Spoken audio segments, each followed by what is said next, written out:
বন্ধুগণ, আপনারা জানেন যে গতকাল আমাদের সহযোদ্ধা শরীফ ওসমান হাদী শাহাদাত বরণ করেছেন।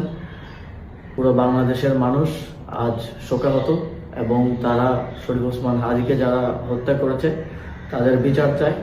আমরাও এই বিচার চাই এবং আমরা ইতিমধ্যেই দাবি করেছি যত দ্রুত সম্ভব শরীফ ওসমান হাদীকে যারা গুলি করে হত্যা করেছে তাদেরকে বাংলাদেশের কাছে হস্তান্তর করতে হবে এবং তাদের বিচার নিশ্চিত করতে হবে এবং এই ধরনের ঘটনা যেন আর কখনোই না ঘটে সেটা সরকারকে অবশ্যই নিশ্চিত করতে হবে।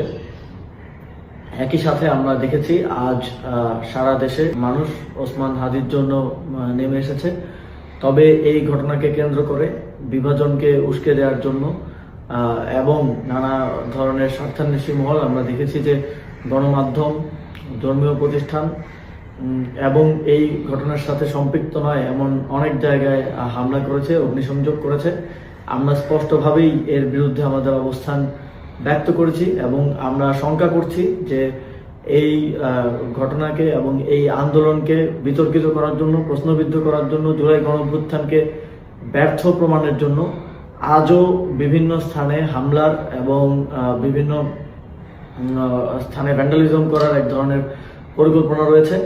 আমি বাংলাদেশের জনগণকে আহ্বান জানাতে চাই, আমাদের দেশের সম্পদ রক্ষা করার দায়িত্ব আমাদের এবং কোনো ধরনের সেন্সিটিভ প্রতিষ্ঠান, ধর্মীয় প্রতিষ্ঠান এবং সংবাদ মাধ্যম, ব্যবসায়িক প্রতিষ্ঠানের যেন কোনো ধরনের ক্ষতি না হয় সেটা নিশ্চিত করা আমাদের দায়িত্ব।